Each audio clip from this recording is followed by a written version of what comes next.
ছিনতাইয়ের একটি ঘটনায় মাত্র কয়েক ঘন্টার মধ্যেই দুষ্কৃতীদের গ্রেপ্তার করে উল্লেখযোগ্য সাফল্য পেল কোকোভেন থানার পুলিশ। বৃহস্পতিবার দুপুরে বন্ধন ব্যাংকের কর্মী ঋতু ঘোষ কাজ সেরে স্কুটি করে সিটি সেন্টারে নিজের শাখায় ফিরছিলেন। পিয়ালা গ্রামের কাছে সার্ভিস রোডে পৌঁছাতেই তিন যুবক তার পথ আটকানোর চেষ্টা করে। অভিযোগ, আচমকায় তার মোবাইল ফোন কেড়ে নিয়ে পাশের জঙ্গলে পালিয়ে যায় তারা। এই খবর পাওয়া মাত্রই কোকোভেন থানার ভারপ্রাপ্ত আধিকারিক বিজয় দলপতির নেতৃত্বে দ্রুত একটি বিশেষ দল গঠন করা হয়। তদন্তে নেমে কয়েক ঘন্টার মধ্যেই পুলিশ পিয়ালা গ্রাম থেকে তিন অভিযুক্তকে গ্রেপ্তার করে।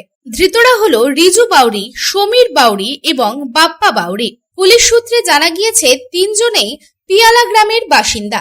তাদের কাছ থেকে উদ্ধার হয়েছে ছিনতাই হওয়া মোবাইল ফোনও। ধৃতদের বিরুদ্ধে নির্দিষ্ট ধারায় মামলা রুজু করে 7 দিনের পুলিশ রিমান্ডের আবেদন জানিয়ে দুর্গাপুর মহকুমা আদালতে পেশ করা হবে বলে জানিয়েছে পুলিশ।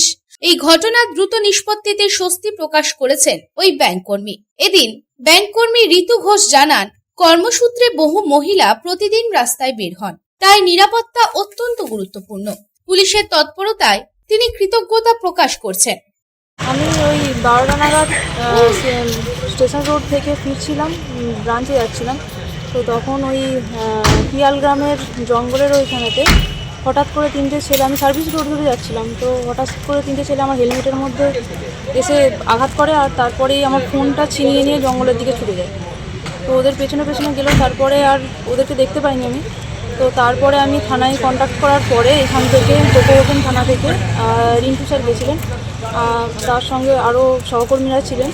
তো ওনারা তখন ওদের গ্রামের মধ্যে ওইদিকে গিয়ে ওদেরকে খুঁজে বের করেন এবং ওদেরকে ধরে আনেন। আশা করছি আমি যে আমি আমার ফোনটা পেয়ে যাব।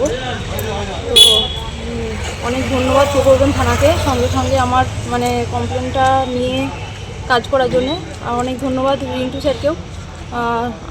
যতক্ষণ ওই ঘটনাস্থলে আমি ছিলাম উনি ছিলেন ওখানেতে এবং অনেক সাহায্য করেছেন, ওদেরকে খুঁজে বের করেছেন নিজের তৎপরতায়। আমি অনেক ধন্যবাদ।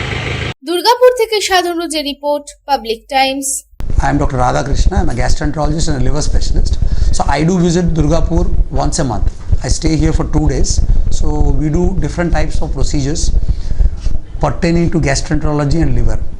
So we have a range of evaluations that we do here. We do the routine endoscopy, colonoscopy. Starting from there, we have advanced technologies like nasal endoscopy, liver fibroscan, capsule endoscopy.